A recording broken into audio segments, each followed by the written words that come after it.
आज का योगामृत योगेश राजकुमार टिकाई जी की उनके जन्म दिवस के अवसर पर हो रहा है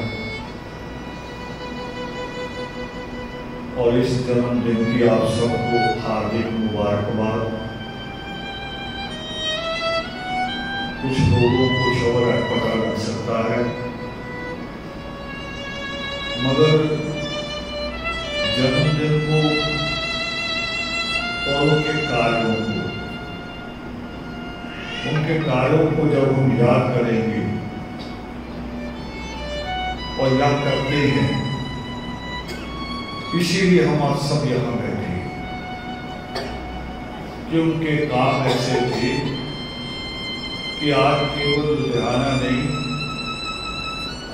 उनका जन्मस्थली नहीं, दुनिया में जहां जहां भी जो लोग उनसे एक बार में मिले, वो सभी लोग आज उनको किसी न किसी रूप में याद करते हैं।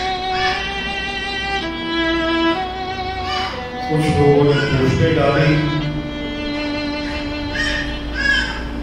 अपने तरीके से याद किया, कुछ लोग इस तरह से योगामृत करके पाठ करके उनको याद कर रहे हैं। तो याद इसलिए कर रहे हैं कि उनके कार्य जो थे, उनके जो काम थे, बेटे घुमा लो एक बार,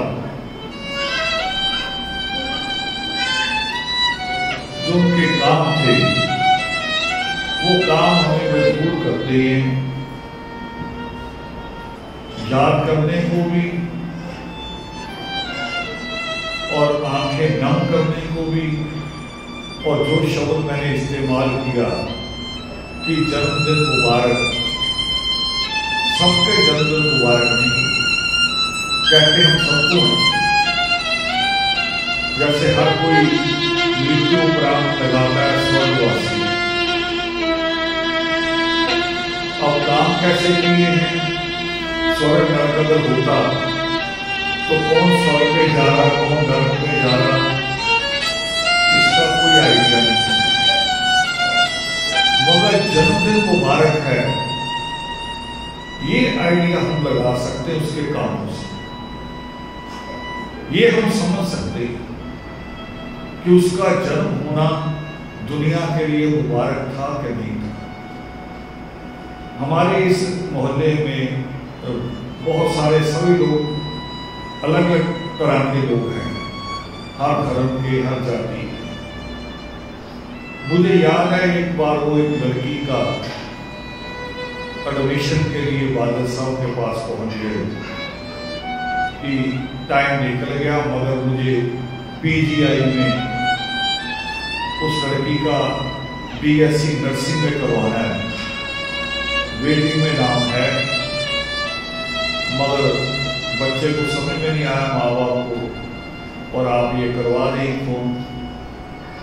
बादल साहब ने फाइल देखी और देखने के बाद कहा कि ये लड़की आपके यहाँ से, आपकी कौम से है? तो टिकाई ने कहा कि मेरे मोहल्ले से। तो बादल साहब ने कहा कि तुम अपनी कौम का काम लाओ।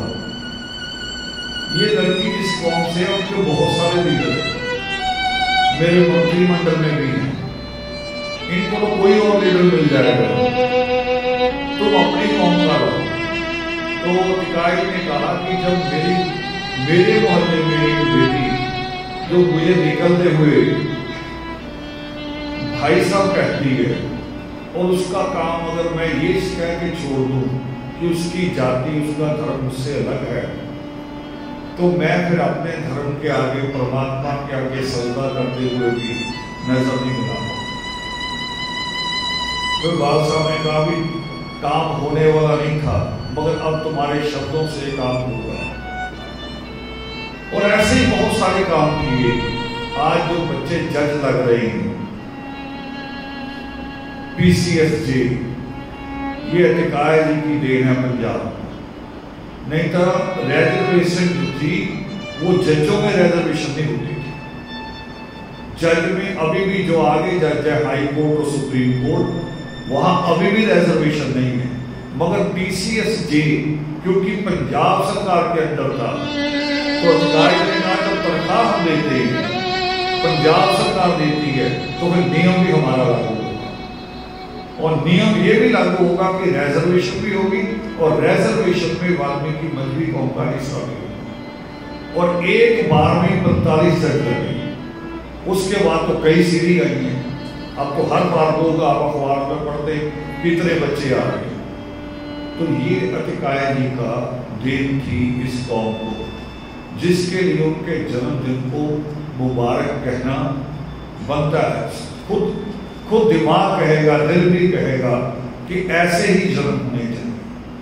और दूसरा, हमने अभी पाठ किया, पाठ में जब हम 12वां माह पढ़ रहे थे तो उसकी अंतिम लाइनें क्या है? हर समय करो अरदास। भी कोई भी समय हो, वो सुख का हो या दुख का हो। और हम प्रार्थना करते हैं, परमात्मा के 10 शाश्वत नियम हैं, जिसमें परमात्मा ने कहा है कि सर्वोत्तम दिन आज। हमारे लिए उस वक्त बुरा हो सकता है कि जब 15 सृष्टि आती है, अतिकाय भी जिस दिन हमें छोड़ के गए, हमारा हृदय कहेगा कि नहीं, दिन ये सर्वोच्च नहीं है। मगर ईश्वर कहते कि उससे भी सर्वोच्च माने। हर समय वो हमारे एक छोटे से दिमाग के हिसाब से वो दिन बुरा हो सकता है, मगर ईश्वर के नियम के हिसाब से बुरा नहीं हो सकता। उसकी छोटी सी मिसाल दे रहा हूं। आप सारे साथी हैं पुराने, जो लोग सुन रहे हैं दूर, वो भी उनको भी याद होगा। हम लोग इतने ढीले चल रहे थे, इतने कमजोर चल रहे थे आश्रम बनाने की गति में। हर बार सोच लेते थे अगले युग्मा पर्व के बाद डिसीजन लेंगे, मीटिंग कर देंगे। मगर अतिकाय जी ने अपने अंतिम दिनों में कुछ लोगों को ऐसा प्रेरित किया,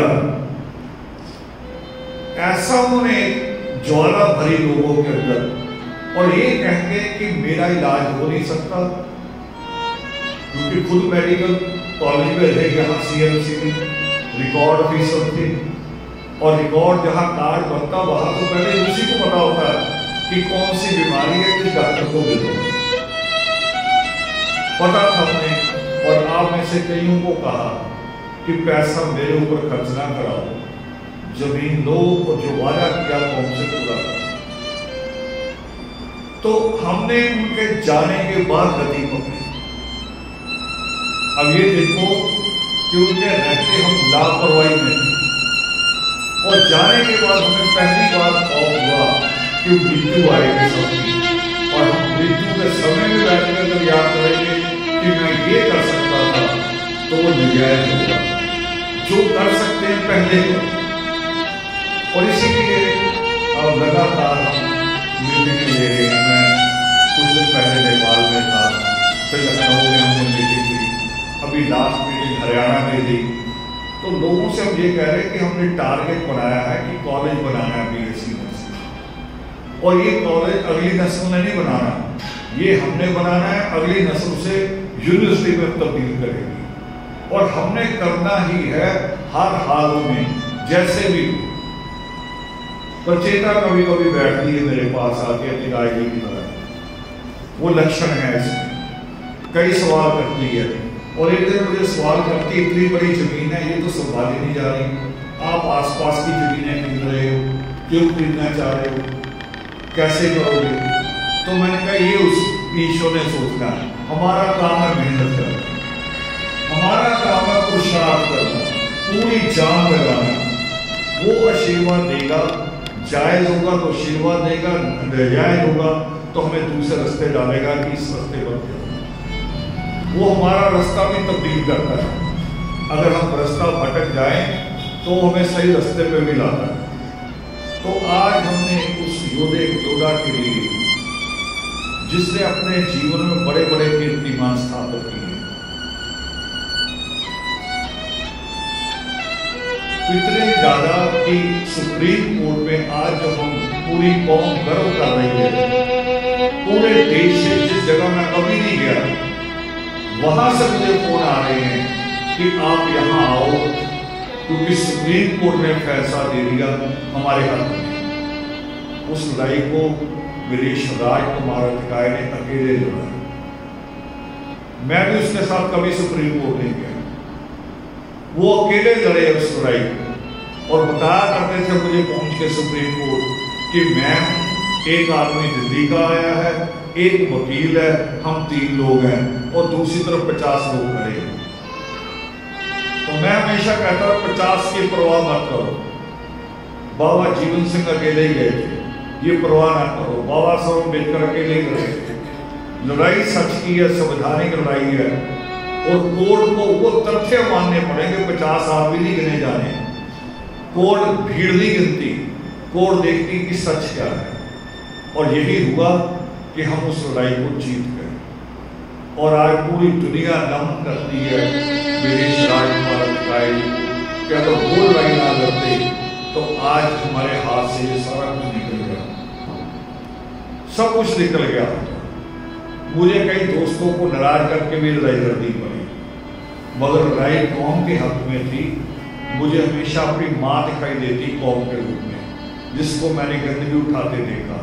तो मुझे हर माँ लगती, हर बेटी वही लगती है कि इनकी लड़ाई हमें लड़नी है, करना है। तो आप सबसे भी मेरी प्रार्थना है कि जिस तरीके से, जिस जुनून से वीरेश राजकुमार अधिकारी जी ने अपनी लड़ाई को लड़ा, उसी जुनून से आपने काम करना है। और एक अंतिम बात कहने लगा हूं, सब उनकी बड़ी मिसाल कि उन्होंने अपने जीवन में, नहीं तो परिवारों में शादियां होती हैं और उसी वक्त किचन अलग हो जाते हैं, कमरे अलग हो जाते हैं, सारी सोच अलग हो जाती है। तो अधिकारी जी का एक ही कहना था हमेशा कि जो डिसीजन घर में रावत जी ले लेंगे उसी डिसीजन को मान के चलना, और ये डिसीजन से हम दूसरी सारी कौम को प्रेरित कर सकते हैं। कुछ दिन पहले हम कोर्ट में थे, कुछ कागजात थे, क्योंकि अभी तक कभी हमने प्रॉपर्टी अपने नाम ही नहीं कराई, अभी तक दादा के नाम। और वकील जो हमें अटेंड कर रहे थे, मीडिएटर थे शायद जज के, जब उनको कहा अभी भी किचन एक है, वो इतनी खुशी से उछल पड़ा भी इस जमाने में भी किचन एक है और इसमें मेरा बड़ा हाथ नहीं, मैं तो घर रहता ही नहीं, इसमें बड़ा हाथ अधिकारी जी का। बड़ी बात थी उसकी सोच थी। तो उसी तरह से अपने कौम को भी, बाकी सबको भी, हर किसी के दुख सुख को में, और ये छोटी छोटी बातें याद ही रखनी। अड़ोस पड़ोस में रहते हुए हम टकराते भी हैं, लड़ते भी हैं, गंदा भी लगता है, कभी पानी के छींटे भी पड़ते हैं, कभी बदबू भी आती है दूसरे की। ये सारी छोटी बातें बड़ी बेकार बातें हैं। बड़ी बातें ये है कि जब हम एक होकर लड़ेंगे रामकुश की तरह, तो दुनिया की सबसे बड़ी, सबसे मुश्किल लड़ाई भी जीत लेंगे। जय भारत।